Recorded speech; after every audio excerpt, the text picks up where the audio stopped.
Hey everyone, I'm Jeremy Zaretsky, venture partner here at Loyal VC. We're here today to talk about open-ended VC funds, and this is a topic of great interest for us here at Loyal since we were one of the very first open-ended funds in the market, and more recently, bigger players like Sequoia have moved to a similar structure. In today's webinar, we're going to be hearing both the fund manager and limited partner perspective on the open-ended fund trend. And we'll go ahead and start with a couple of intros from our panelists, Kamal and Michel. So Kamal, over to you first. Sure. So I'm Kamal. I'm one of the managing partners, co-founders of Loyal VC. I've been an entrepreneur for about 20 years, angel investor for about 15 years. And when Michael and I were first setting up Loyal VC, we asked ourselves, what would we want to see in a fund? And honestly, one of the things as an experienced angel investor, I looked there and said, you know, I can invest in companies directly. Why would I give my money to a manager to invest and pay them a percentage when I can do what they do? Michael and I both said, I mean, the experience you have when you're an angel investor, my top deal gave me 30 times my money back, and it took me 14 years to get there. So that's fine when I was young and foolish, but as you get on in life, waiting 14 years for your money back isn't always fun. So we said, what about doing an open-ended structure? And that's something we believed in very much. We had a lot of advice to not go down this path as a non-conventional path, but we still were very firmly committed to it because we believed it's something that our limited partners would want, that they'd want that freedom. And it's been a wonderful journey. And, you'll hear more about that. Great, thank you, Kamal. Michel, over to you for a quick intro. Thanks. Hi, everyone. My name is Michel. I'm the founder of Betterfront. It's a Munich-based investment technology company. We help GPs in private equity, in venture capital, fundraise, and really analyze and present the track record during that fundraising process. Prior to Betterfront, I was an LP myself. I used to work and be part of the team of the VC Fund of Fund at Siemens here based in Munich, part of the pension fund, looking at VC fund, open-ended, closed-ended, globally in the US, in Europe, and Israel, Asia. And looking forward to discussing that very hot topic today. Excellent. Thank you, Michel. And I'll note that I often say Kamal has the best hair in venture capital, and Michel, I think, has the best art in the fund of funds and software realm here with this piece he told us earlier is designed to actually absorb moisture and heat in a meeting room and keep things even tempered. And we're still trying to think of a perfect analogy for how that aligns with what Betterfront does as a software provider to LPs. So this event today is designed to be open-ended itself and also open for questions and feedback from the audience. So we have a relatively small group here. I hope you all have some things you'd like to ask our panelists. So feel free to use the raise hand feature or to type your questions in the Zoom chat, and we will go ahead and bring those in as we go. We'll go ahead and jump in with some questions to help set the stage and get the conversation going. So for our panelists here, what does it mean for a fund to be open-ended? I can start. Okay. So if we start really with the basics is, talking about the alternative investment industry, we have by definition the closed-end fund, which are funds that are limited to 10 years on paper. You can extend to a few years, +1, +1, +2, and so on. And then you have the open-ended one. So it's by definition funds that we have seen as well in the market today. There are more and more of. It's a minority, I would say, today, but it's growing. And it's really funds that don't have an end date. They can run almost forever. Yeah, I'd agree with Michel. It's almost defined by exclusion. It's not closed-ended, therefore it's open-ended. There's many different ways to do open-ended funds. I've seen open-ended funds where it's very hard to get redemptions from, and the idea is you're supposed to keep reinvesting your capital as the distributions happen. And there's other open-ended funds like ours, which are designed to have a flow, but that's open-ended just means it isn't closed-ended. There's no end dates. Excellent, that makes sense. And we often hear the term evergreen, and I think a lot of us think of it as being the same as open-ended. Is that actually the same thing, or is evergreen something a little bit different? I think that's a good example of what I was just talking about how people perceive it different ways. I mean, evergreen, again, by definition, it's just like a company. When you incorporate a business, the business does not have an end date. So it's an open-ended company, it's an evergreen company, but you could set up an evergreen company with the intention of selling it in 5 years. So you in the back of your mind have something around it. There's just no fixed end date. I have seen evergreen used more to imply a fund where your money's locked in for a long time, as opposed to an open-ended fund, more to imply that it's something where you can trade in and out of more regularly. But that's just purely the sort of the connotations of the terms to people. I've never seen an official definition that states that. Interesting. And Michel, I know at Betterfront, you have a marketplace where fund managers can list their fund and socialize it to LPs. I know we talked a number of months ago about the challenges of having the same fund platform on the software side represent both open-ended and closed-ended funds. So from your perspective, how do evergreen and open-ended fit into that? And that's a good point. And I think that our portfolio of clients, so we have been around for 2.5 years, so we're quite young.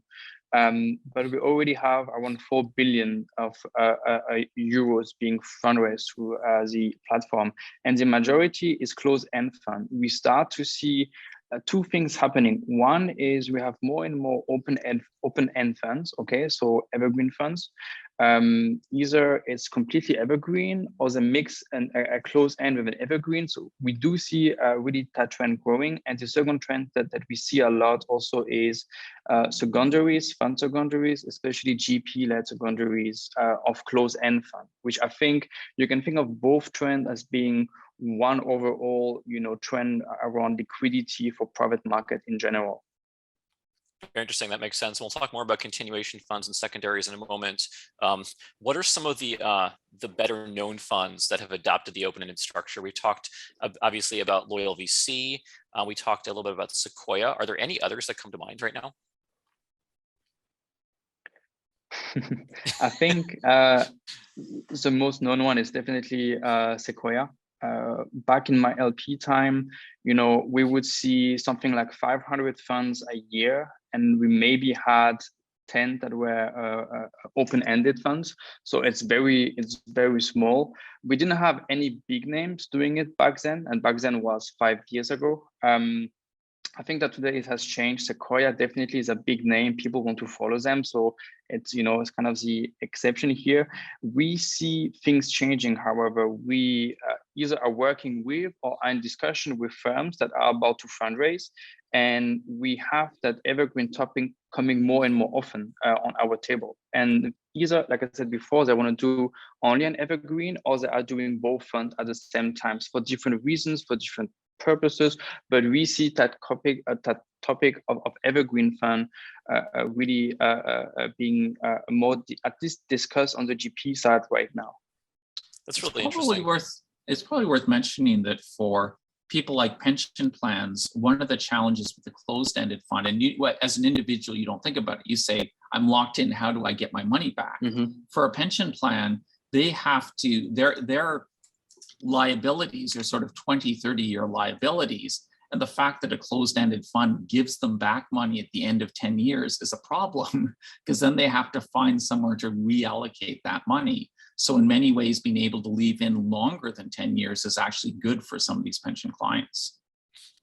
Which I guess, Michel, is what you're talking about when you say you get this mixed feature of closed and open. Absolutely. We see both. And the pension fund today, it's really one of the few bees outside that can take a 20, 25 years approach. Time horizons are very long.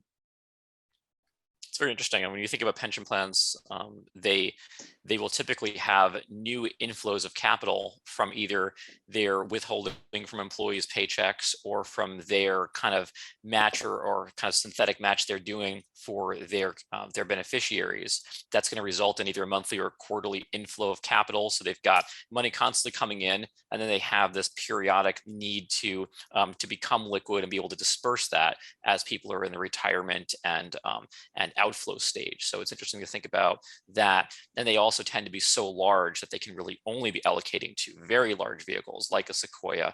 They'd probably be doing an allocation to any one fund minimum in a year that's bigger than many of the funds that are kind of starting off now or even a few years old, which is a challenge, I think, for them new to the open-ended side.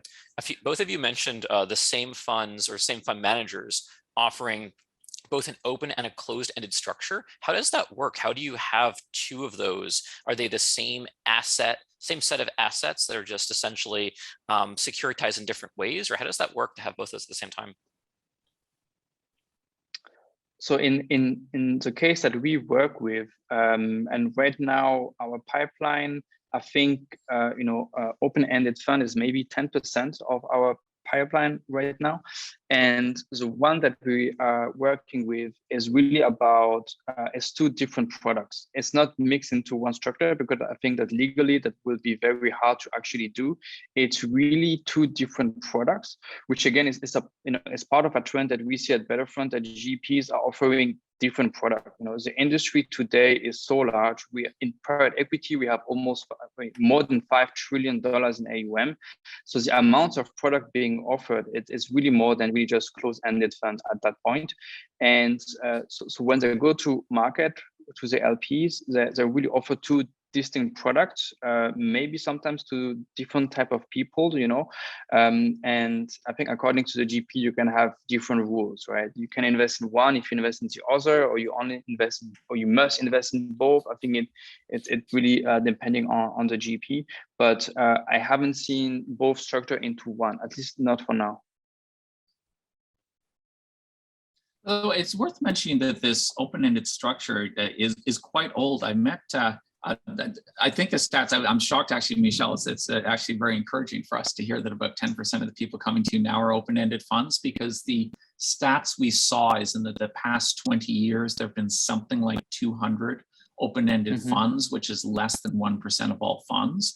And I've actually met somebody who launched a open-ended fund, I think 35 years ago, and ran it for a number of years. But I think that one of the things driving this is that open-ended funds are very convenient for individual investors, and probably for family offices also, who control and manage their money for themselves.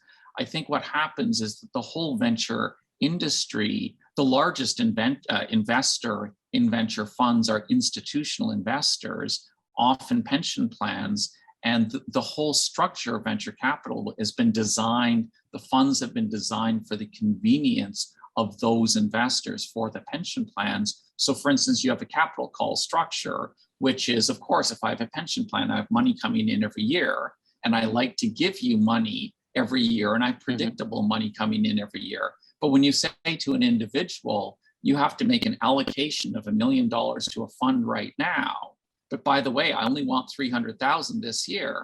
And in 2023, I want another 300,000. And I don't care what's happened in the markets in 2023. That's your problem. And that's fine for a pension plan, because they will have the predictable money in 2023. But for an individual who doesn't know how their assets, how their holdings are going to change, that's actually really annoying to have to live with capital calls. That's a good point. And one family else I talked to here in Seattle, they were in our conversation. So they are allocated to a number of different asset classes, public markets, both in the equity and the bond side. They're also allocated to quite a few directs in real estate. They have a portfolio there they hold for both capital appreciation income. They also have a real estate fund of their own. And I think on top of that, they also do quite a bit of investing, mostly in funds. So on the venture and PE side, but also some directs there. So a lot of different asset types. And they, of course, are often looking to figure out what the right balance is based on things that are happening with their own kind of time horizon goals, their own liquidity goals, and everything else. And that's a lot of different things to try to predict, like you said, a few years out, because how do you know where those different assets are going to be? If you're stuck in a capital call situation over, say, 3 or 4 years, you're gonna have to fund it in some way or another with a closed-ended fund. So open-ended, I think, offers a lot of benefits for that kind of scenario, where someone, like you said, either is a high net worth individual or family office investing their own capital through a relatively close-knit team. More challenging, as you both alluded to, if you are something, obviously a pension plan side, an endowment, any of the more traditional limited partners who have been investing on the closed-ended structure for so long and don't care about the need to pre-allocate capital and reserve that for a period of capital calls. We're also hearing a lot these days about a few other open-ended structures. One is interval funds. I think that might be a US-centric notion. And the other is Angelus rolling funds. And how do the two of you see those fitting into this broader open-ended structure, this broader open-ended conversation? Well, the Angelus rolling one is an easy one to cover, because it isn't really open-ended in many ways. The Angelus rolling funds are a series of closed-ended funds. So the idea is, when you invest, your money goes into all investments made after the date you've invested, but nothing before. So you really are, you're part of the, sorry, I guess you could call it open-ended in a way, but it really is one of the things we look at with an open-ended fund, and I'm sure you're going to get to it, is when you buy into an open-ended fund, do you get the existing assets or only new assets? And the way that Angelus to set it up is they get over the pricing problem by saying your cash goes in, you get a share of new assets, but that's all you get. And it's a series of, okay, I put my money in, I get all assets forward rather than buying into an existing portfolio. That makes sense. And Michel, I think you mentioned something along the lines of continuation funds or GP secondaries. How do you see those fitting into this conversation? I mean, I think there is one big trend right now in private equity, which include VC, right? It's that we see the secondary really changing. Today is a strategic tool for both LPs and GPs, right? So in the past, as you said, the alternative investment industry really built product for long-term investors, pension plans that could easily be in for 15 years. It's not really a big issue, right? Capital calls we can handle. But today's industry, at least LP base, is expanding. We're going into retail, we're going into other types of investor, of family offices, and the need for liquidity is really here. That's one thing, but also a lot of the secondary that's happening today is really moving from the distressed situation. So think of an LP selling because the fund is not doing well into a strategic tool. So it is especially true, it's true on both sides. On the LP side, think of, changing the portfolio, adjusting the portfolio, making a concentration on a few GPs. And that is really has a lot of impact on the secondary market as well. And on the other end, we see GPs using secondary also quite extensively to really keep assets longer, right? And that is an advantage of, as you said, of the open-ended fund, is like you can keep on your winner as long as you like. But in the close end, you have to do 10 years. And there's a lot of assets. Look at Airbnb or Spotify. It took 10 years to really get there. That's why Sequoia made the change. Now I have read it already, with the market going down. I think on Unity and DoorDash, it was valued at 12 billion. Now it's back at 4 billion. So, on the short term, it doesn't look so great, but long term, if Sequoia does it, I'm sure it will really play out well. But to come back to this secondary, what we're seeing today is, as I said before, we have more than $5 trillion in AUM globally, but less than 3% in secondary. So the turnover is very low, but LPs and GPs are really, really want liquidity, manage liquidity proactively. So the open-ended case would really solve that problem, I think it's worth mentioning, I've seen different use cases for open-ended, as Michel sort of alluded to, but some cases it is a closed-ended fund, which has promised money back to its investors in 10 years, and they sell off their portfolio as a whole. It's just like, I have to sell, I have to give money back. And they're typically taking a 20 or 30% discount. So it's great for the secondary market because you can buy good assets at a real discount. I know someone who works for one of these funds in Silicon Valley, and he said the starting point is always the price of the last round, even if the last round was done 2 years ago. And then they have a starting point discount, which is on the order of 20 to 30%. And that's where the conversation starts. And you're pretty much within that range, but that's for the forced seller.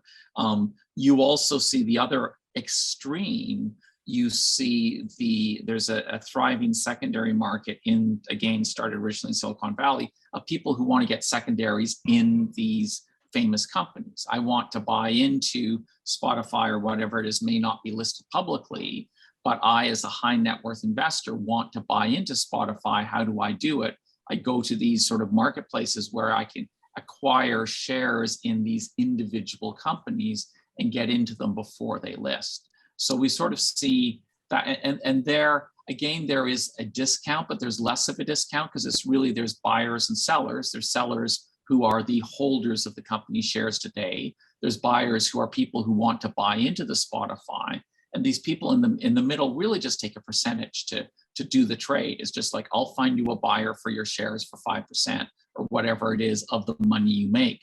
but the pricing is a lot tighter that way. There isn't the same, because they're almost sort of mediating deals rather than buying on their own account. The pricing is a lot tighter, and it's a lot more sort of, I would call it economic to do when you're not being forced to do things. We had a company acquired recently, and the acquirer paid with a mix of cash and shares. And that is one of the things we did, is we looked into the secondary market and said, what would we get if we sold these shares off? Ultimately, we didn't think it was worth it to us, but it was something that we've looked at and are very open to doing. Interesting point too. I recall these conversations, and some of the better known marketplaces for selling, illiquid positions in privately held companies. They're kind of looking at semi-liquid. You've got entities like Industry Ventures. You have Forge. They operate sort of marketplace-like platforms where you've got early employees, you've got founders, you've got VCs, you maybe even have some fund to funds that have some direct positions or looking to unload a portion or all of their holdings in otherwise liquid security. Like Kamal mentioned, you're going to have usually a transaction fee and probably a fairly long waiting period to actually see if there is going to be a market made there. And there's probably a lot more sellers than there are buyers on those platforms right this moment, although that also means there could be some great deals for those who are looking to get in at a valuation that may be a third of what it was a year ago or something in some of these companies. I often call that logo shopping, especially if a fund manager is looking to say, oh, we were an investor in Spotify. Well, they go and they try to get some secondaries before it goes public, and they put it on their website. So that's, I guess, one of those questions you might want to ask if you're an LP and you look at what looks like an amazing portfolio by a new manager. Well, where did those securities come from? Were they primary investments? Did you get those shares because a portfolio company was acquired, or were they purchased in the sort of semi-open market there? So that's a little out of scope, but kind of interesting to think about how you might have a fund with 2 million AUM that has shares that said they had shares in Uber or something. So we'll kind of see how that plays out. We talked about this notion of open-ended funds can hold portfolio company securities even after an IPO, and how, for either or both of you, how as an investor does one decide when to exit those securities? So if you are an open-ended fund manager, and Kamal of course is one of these, how do you think about the point at which you should try to return the capital plus profit to your investors once a portfolio company is actually public and no longer as closely held? And this is kind of inspired by Sequoia's statement that part of the reason they moved to open-ended was to be able to take advantage of post-public listing price appreciation that generally was not available to VCs, who were generally forced by their fund structure to sell as soon as the portfolio company was public, and as soon as the shares were no longer subject to lockup.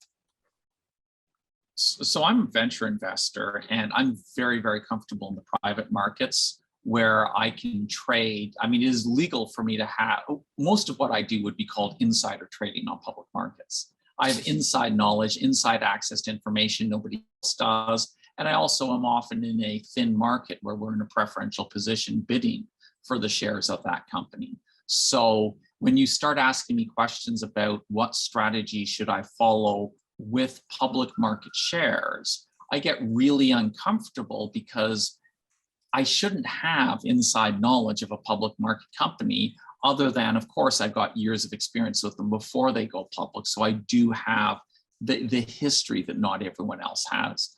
The one thing I will say is we had this conversation with the person who had the open-ended fund 30 years ago. And he said they often sold positions soon after the company listed. And they went back and back tested their strategy. And they said the single best strategy they could have had was to never liquidate any of their public companies when they listed, and to wait sort of a minimum of 5 years afterwards before, and just a rule of 5 years out, we liquidate the holdings, would have been far more profitable for them, which was, I mean, it's an interesting data point for me to say that, that is what one person found when they looked at it. To add on that, I think that the main idea here is to think that those investors know, and I think it's true, how to build companies, and big one, right? And we do this at the early stage, and now we see the late stage, the growth equity, which is different type of individual with different skill sets. And now we go on the public side, which is, again, in my opinion, a little bit different, definitely from the early stage, right? And so from the LP perspective, and we have been there where the GP would distribute actually shares. So instead of making a distribution in in cash, it would be in kind and we would receive share. But the issue with that is LPs pay GPs to make the investment decision for them. And now the problem is on my end. So I have to take the decision, and everybody can think, what the risk appetite is and how much they want to, bet on this. So I think having a GP who can really take, care of all of those decisions for you is a plus. But then you also, as a GP, have to make sure that you actually fit the job that you have been hired to do from the LP, because big LPs like pension fund have a hedge fund program, have different type of investments. So out of the blue, where do you fit, in all that portfolio? So I would be also, very, I was try to really be aware of the different types of LPs out there and what is the appetite for different type of risk and market as well. Excellent. Thank you both. We have a question from the audience from Needy. Needy, go ahead. Hello. So I thank you for sharing these interesting insights. My question was, you mentioned about some of the funds which had been around, and those were open-ended funds. So I was just curious, like, how many years were they around for? And I mean, are some of them still there, or though we discussed that it's only Sequoia and maybe Loyal VC, but just curious to understand a little bit more about that. And the second question that I have is, like, with Loyal VC, there's a minimum holding period of 2 years that we talk about, and that there's a liquidity premium beyond 2 years up to 4 years. So what's been the case with the other open-ended funds which had been around? So I'll let Michel handle most of the question here, though I'll just give the one example. The one company I was talking to, so they started it up over 30 years ago. I think they ran for something like 20 years as an open-ended fund. It was really done that way because it was a fund which was a bunch of close friends who were all putting their money into a structure together. So they just said, hey, it's an open-ended structure because it's what we want. And then they're sort of friends of friends were saying, can we get money into? Can we get money into? And it was like, okay, if you want to, but it's an open-ended structure and you'll have to live with that. But they lasted through that. I believe it was over 20 years. And in fact, they shut the fund down very much because the manager wanted to retire. And I think there were a couple of managers there, but effectively they'd reached retirement age. They'd had enough adventures, so they wanted to move on. And retirement's a whole other topic we can get into. But Michel, I'll let you handle the rest of that, the experience with other funds. Sure. I mean, actually, my experience is quite the same. So one of our clients raised their first funds, and prior to that, they were doing angel investments together, and they were doing it out of one company. So it's exactly this, it's angel investments. It's much easier to pull everything, but then you have to confine with the economics within the different angel investors as well. They have been doing this for, I think it was 13 years with great success. Always reinvested and deployed, and it looked really good on paper. They came to us also because they wanted to raise their first fund as a close-end fund.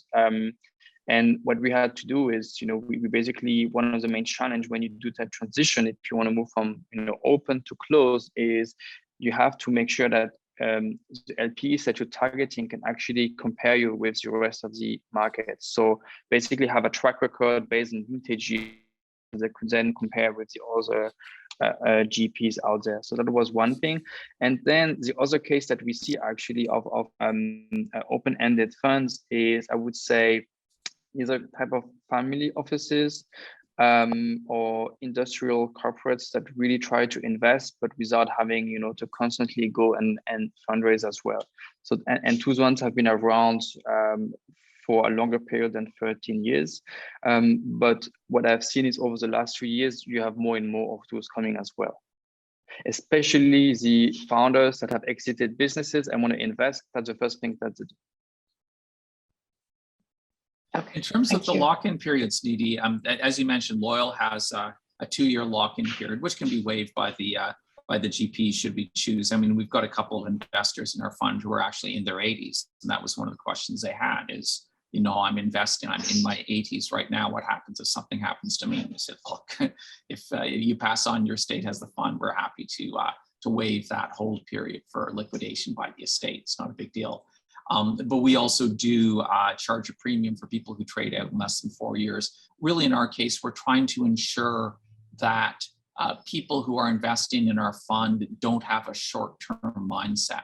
In fact, I'm sure there's many corporations would love to do the same thing with people who invest in their fund, in their companies, which is we want people who are buy and hold investors who do sell because they have circumstances changed because they want to sell, but they're not looking to trade in and out every 6 months because it becomes a challenge to manage capital when people are trading in and out every 6 months. That's a great point as far as some different investor objectives and time horizons there. And we talked about, each of you mentioned selling or exiting a position. How do you think about liquidity in an open-ended fund? How liquid is liquid? What can one liken this to? Because most investors, obviously, their mental model is either it's very liquid, like a public market holding, or maybe it's semi-liquid with many buyers, like in real estate, or it might be a traditional closed-ended fund where you're basically stuck with it 10 to 12 years unless you can find a secondary buyer. And like Michel alluded to, there are not many transactions like that happening. How might one think about liquidity in open-ended funds?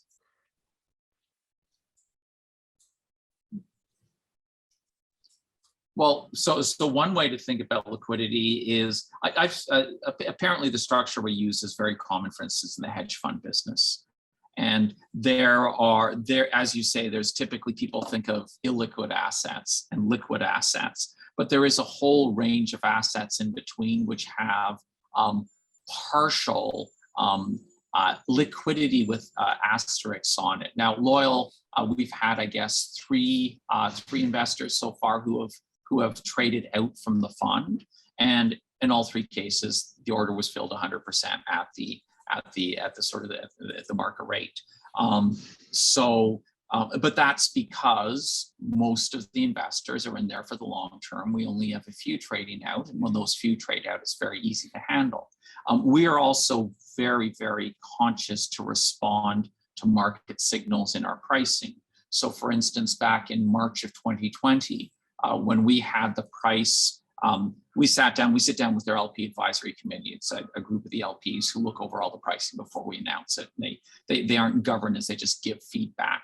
And we walked into them and we said, well, okay, we've calculated the value of all the assets given what's just happened with COVID, but we've calculated a price, but now we want to go and apply a 10% discount to it because the markets are in free fall right now. Nobody who has cash wants to trade out of cash. So I don't care what your asset is, you need a discount relative to cash to get people to trade in. So we proposed a 10% discount.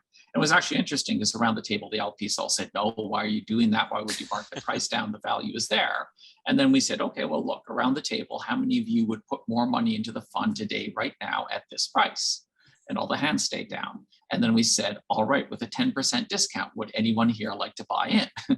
And one person put his hand up and we said, that looks like a market clearing price to us. So I think you need to be, if you want to make liquidity work, you have to accept that markets are brutal in terms of what they do to your pricing. And if your attitude is, I want to keep my price up, even when the markets move against me, then liquidity is never going to happen for you because people won't want to buy and trade in.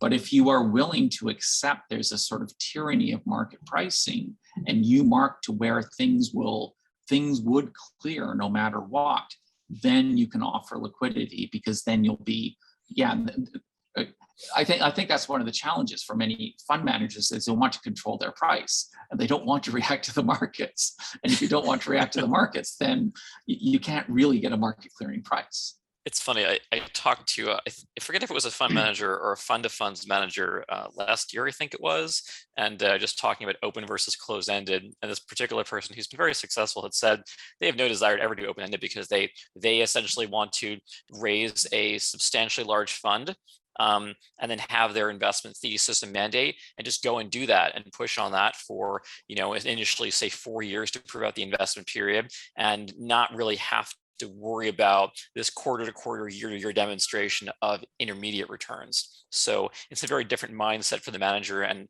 as Kamal and I know, it's a lot more work to manage and curate a portfolio and have this almost quasi public market style reporting cadence and the annual audits and everything else that go along with a portfolio, which in Loyal's case has hundreds of companies, and being able to mark those to market, both based on what's happening with the company and the external factors that we're seeing right now. So it's definitely challenging. I think it also points to an interesting distinction between what we probably call true open-ended, where there's this asset pool that is the units in the fund are underlined, backed up by, and then each quarter in Loyal's case, and probably similar in Sequoia's case, investors can allocate new capital to buy a portion of that or sell their units or shares in the fund to exit their portion of that.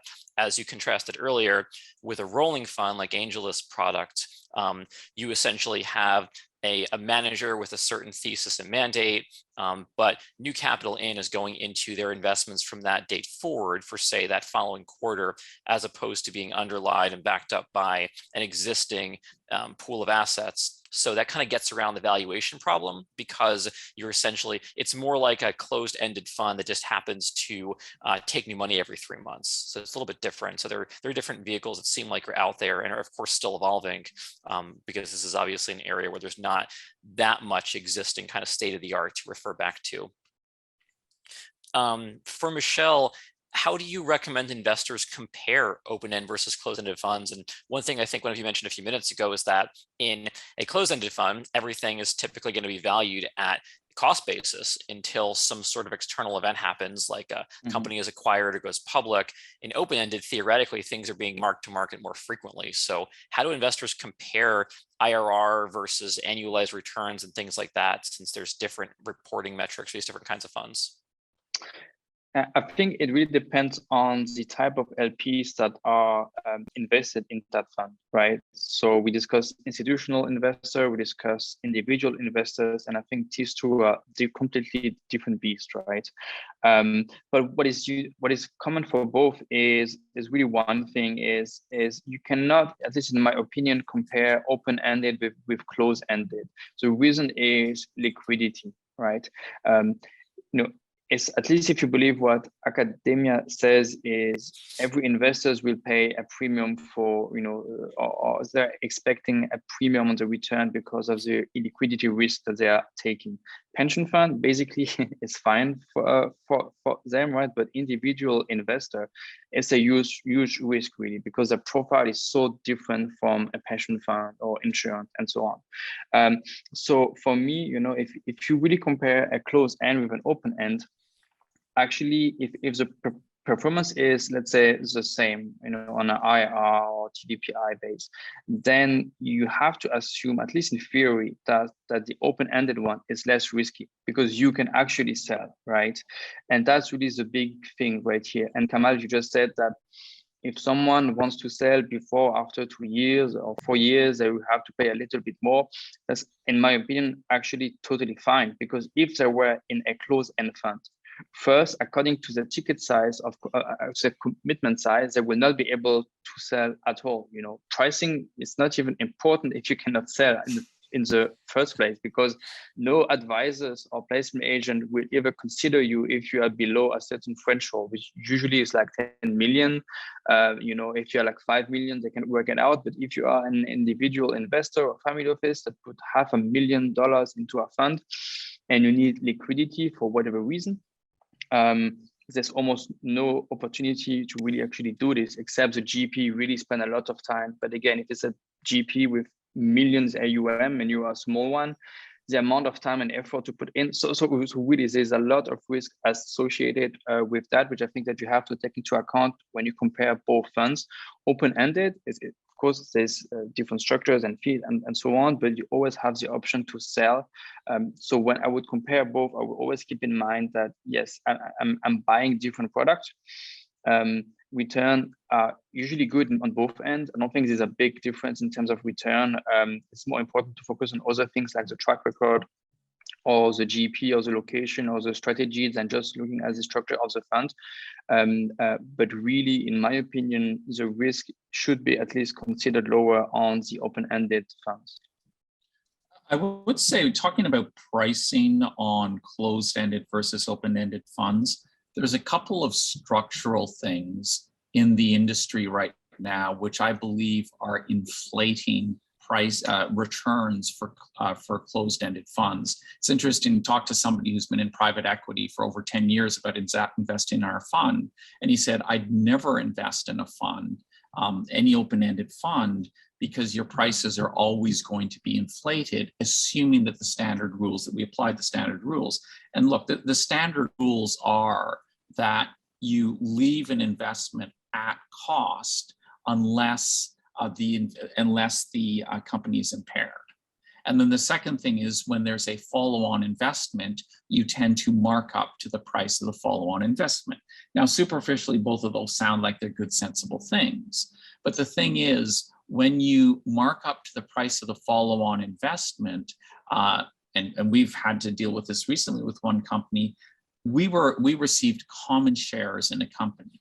That company had recently issued Series E shares. And if you actually look at the rights associated with those Series E shares, in fact, it was even worse. They issued Series E shares, and we found out that the people who got those Series E shares, in addition, had been granted some extra warrants, 15% warrant coverage on top of their Series E shares. And yet, what the company told us and what they expected us to do is they said, well, look, the Series E shares traded at $25 a share. So your common shares are worth $25 a share. And it's like, no, they're not. They don't have the warrant. They don't have the rights of Series E shares. And they are demonstrably worth less. But yet the standard in the industry would be that they are the same class. And in fact, this is a personal theory, but I believe that a lot of the deal term inflation we see, sort of the rights stacking on rights, is precisely because closed-ended VC funds, and 99% of the industry is closed-ended, have an interest in seeing the headline valuation go up. And they don't care if they give up rights to get that. They get the lift on their headline valuation today. And I think this is why you see in closed-ended funds that experienced investors in closed-ended funds get very suspicious. And they say, I don't care what your valuation, your paper returns are today. I want to see what comes out the other end, because I think they're used to seeing those drop over time. So that is one of the problems. I mean, the other thing, it's sort of obvious, but if a company is doing well, it will raise round after round after round, and we'll get markups. And if a company is doing poorly, well, companies will often last for 2, 3, 4 years without going bankrupt when they're doing poorly, because the entrepreneurs will go without salary, they'll dig deep, they'll find a little bit of bridge money here and there. But the result is that the markdowns, which should be happening, I mean, 6 months in, you can see the company's in trouble, but they're not going to raise another round to mark them down. And the company's not insolvent yet. So you are keeping your losers at an inflated value when you know they're losers, and you're marking up your winners too high when they win rather than marking them up appropriately. So I think that's one of the things about being open-ended, is you have to be rigorous on your valuations. But I talked about the tyranny of the market. When you're a closed-ended fund, you can report a number and nobody gets to trade at that number, so it doesn't matter if it's inflated. Yeah, this gets into a lot of the, sorry, go ahead. I would just think that it's actually a real issue, and it's such a big one that at Betterfront we've built an analytic that only look at this actually, and it's supposed to actually look at how fast or how slow do you mark up or down, because if portfolio if companies are in the portfolio for a certain period of time without much movement, then we should assume that you don't mark up or down or impair or do anything. And that with one fund, 2 fund, 3 fund, sometimes it really raises suspicion on the overall data set, and more importantly, how does the GP think about their portfolio? So it's a real issue, and we really also try to look at the data side of that and Betterfront.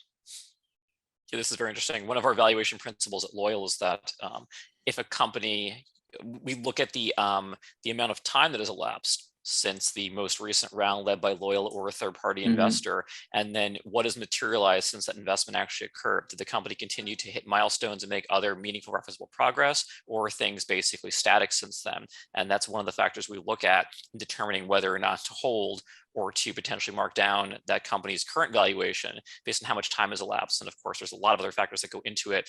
I would imagine every open-ended manager has their own valuation principles they have to apply. Ours are largely based on trying to apply the best of the public market principles to these illiquid, privately held assets. Like Kamal mentioned, liquidation preferences, liquidity stack can get really complicated, and a lot seems like it is driven by the desire for both existing investors and entrepreneurs to be able to say they have this enormous unicorn valuation. Everyone wants to be a unicorn, even if the unicorn round led by somebody like a Tiger, for example, essentially means that unless the company is sold for at least that valuation, then no one's going to get anything aside from the most recent investor getting back hopefully 80 cents in the dollar. So that's it's something you wouldn't necessarily think about unless you've worked on the venture side or the entrepreneur side and seen the impact of liquidation preferences, but they can get really significant here in these big rounds. It's really interesting. We run into this commonly when talking with our entrepreneurs. So we have certain entrepreneurs and they just have stuck in their mind that their company is worth 10 million.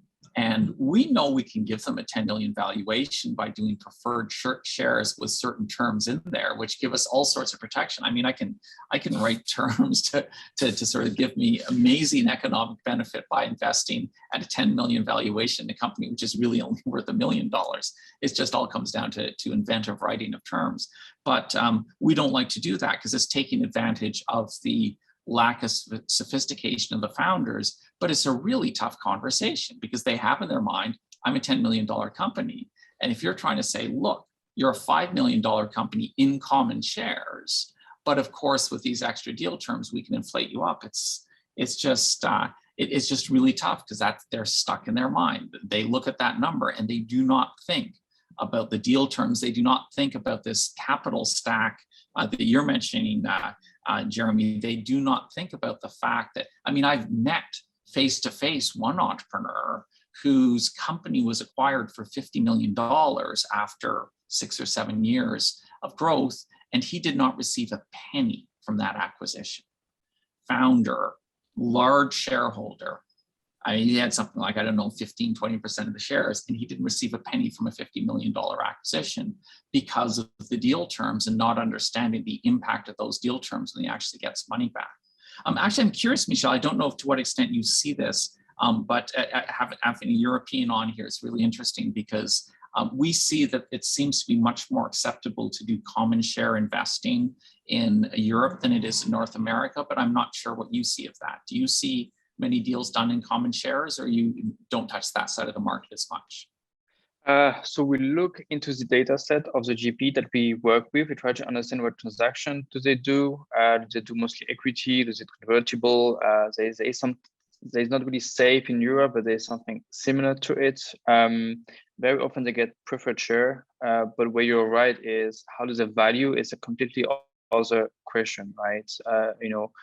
So where does it stack in that waterfall is not always clear, at least on a track record level. So we try to make it a bit more clear to the LP on the other end. What I have seen as an LP, however, is the way that manager pitch themselves is very different between the US and, let's say, Europe, for instance. Some are more conservative, some are more optimistic. And it means that at least institutional LP always do the additional work of really trying to dig a bit deeper, try to understand a bit more about it, because it's really about seeing the behavior. And, I think that your firm is very clear on this, but it's not the case of everyone out there.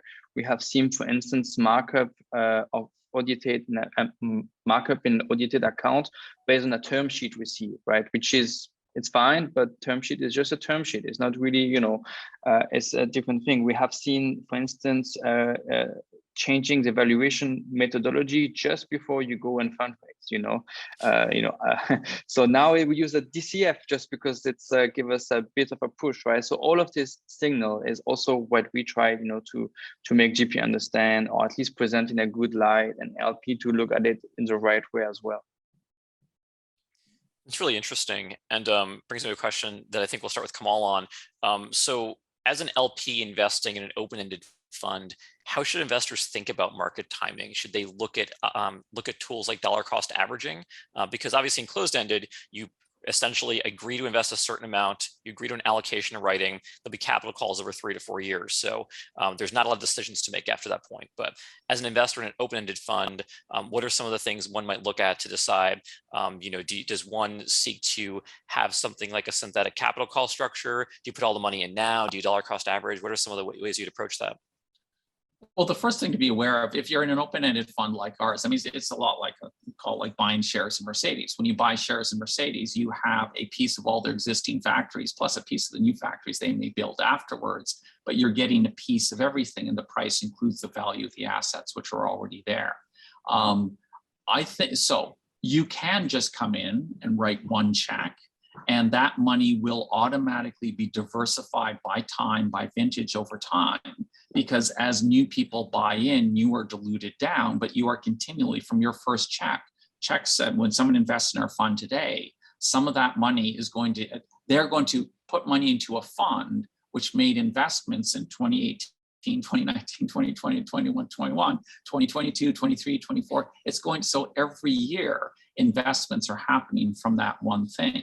Now, of course, I think dollar cost averaging is always a smart thing to do when you're investing in assets that go up and down over time. And the value of our 2020 assets will go up and down over time, depending on markets, depending on company evolution, et cetera.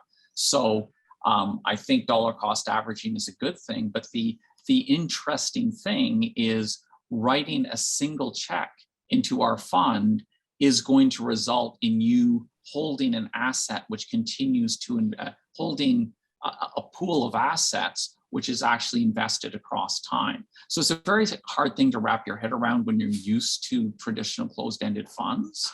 But I actually think there's a lot of power in there in terms of built-in time diversification off of a single check. Although, of course, you're welcome to invest yourself over multiple checks. That makes sense, because in a traditional fund, if they have a 3-year investment period, everything that you end up owning a portion of by an investment, say in 2022, you're going to have 2022 vintage year for the fund. They're going to make initial investments 2022, 23, 24, maybe 25, and then some follow-ons. So you essentially have your investment date plus about 3 years. So you're going to have a lot of concentration in that particular kind of macro and possibly industry climate for that 3-year period. In open-ended, it hopefully has an existing track record of existing assets, plus it's investing continuously. So the cadence there is obviously important in kind of making the decision whether you want to go all in now or dollar cost average or something else entirely. A related question here. So I don't know if this is true of all open-ended funds, but obviously Loyal, we're a unitized fund. We have something like mutual fund units or shares. I don't know if other open-ended are structured the same way, but for Kamal, how do management fees and carry work in open-ended when you are dealing with units versus portfolio company shares? So management fees are easy. Management fees are typically 2% a year. Charge them on a quarterly. I mean, we reprice every quarter. Interestingly, Sequoia only reprices twice a year. I guess they're, it is a lot of work to value your assets. We just do it 4 times a year. But the thing is, you just need to do every time you do a revaluation, you just charge your management fee proportionally that. So we do 0.5% a quarter over 4 quarters. That's your 2%. So management fees are very easy. Carry is a very interesting question, and I don't know if Michel wants to talk a little bit about carry. Our attitude on carry is really simple, which is carry should be received by the manager when the cash enters the pockets of the LP. And until the cash goes to the LP, you do not collect carry. And I know in hedge funds, for instance, they'll often say, well, the fund has been marked up by 17% this year, so we'll take our carry this year on a paper markup. And Loyal's attitude is, I mean, as an investor, there's no way I want to pay a carry on a paper markup. I don't want to pay a carry till I get the cash. So therefore, that's what we do. But I don't know, Michel, how carry is traditionally calculated, if anyone does carry on paper markups, or if carry is only taken when funds are exited. Yeah, so I haven't really seen carried interest on an open-ended fund because my previous firm, we didn't have that part of our job. I mean, we could not cover open-ended fund. The main reason was we have a portfolio, and the portfolio is really built in that way that we only can work with closed-ended funds. So that was always the first thing, you know, because we were looking at a lot of GPs out there. And when it came to carried interest, I think it was pretty similar to what you were doing, because to me, it makes absolutely sense. You know, if you look at a closed-ended fund, carried will only be paid after the capital is paid back, after the hurdle rate. Now we can talk about GP catch up or not. I have seen some fund without any hurdle rates, so that is another thing also to take into consideration.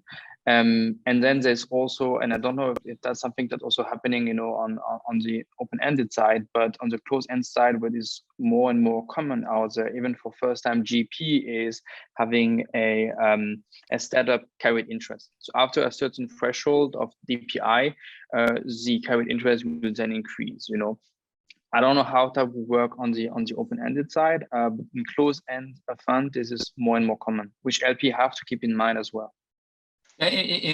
So we do it just very simplistically, which is the nice thing about an open-ended fund is you can just define every individual individually. Mm-hmm. They bought 100,000 units at $10 per unit. Great, that's what they did. And when that person, I mean, the unit price may increase to $30, but you can simply say how much have they received in distributions, how much have they redeemed, and as soon as they hit that trigger level, you start calculating carry, but you do it on the individual basis based on their cash in and their cash out. So it's actually a very, very easy thing to track, the sort of cash in, cash out, and hurdle from there. And there's a little bit of complexity because we need to keep track of when they put the cash in and cash out, so they don't keep putting in new cash and never have.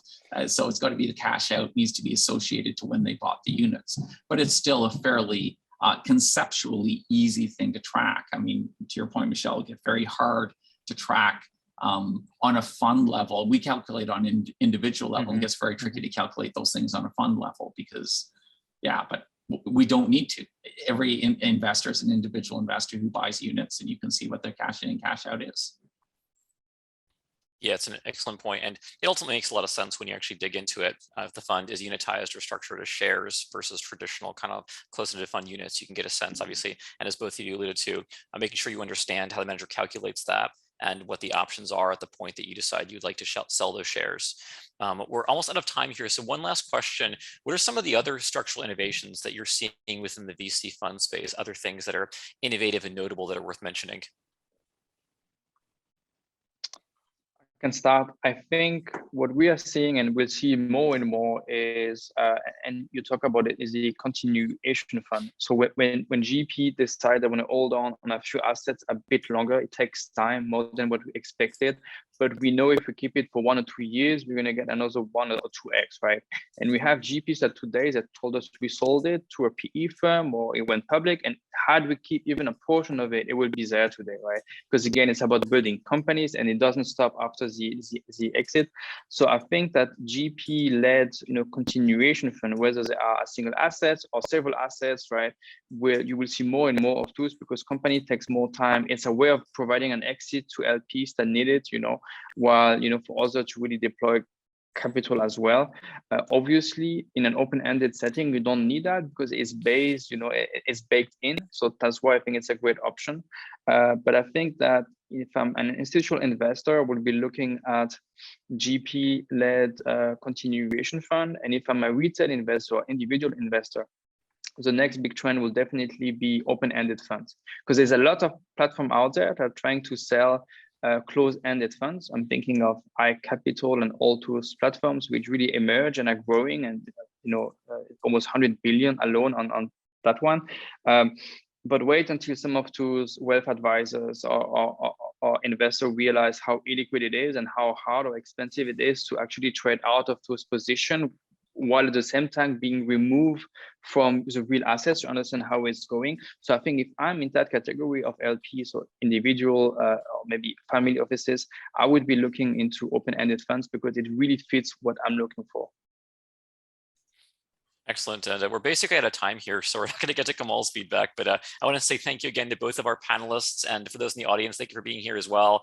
To learn more about Loyal, you're welcome to visit us at loyal.vc. And to learn more about Betterfront, their website is betterfront.io. Thank you again to our panelists and our audience today. This was a great conversation, really fascinating topical space, and looking forward to continuing to work with Michelle's team at Betterfront going forward.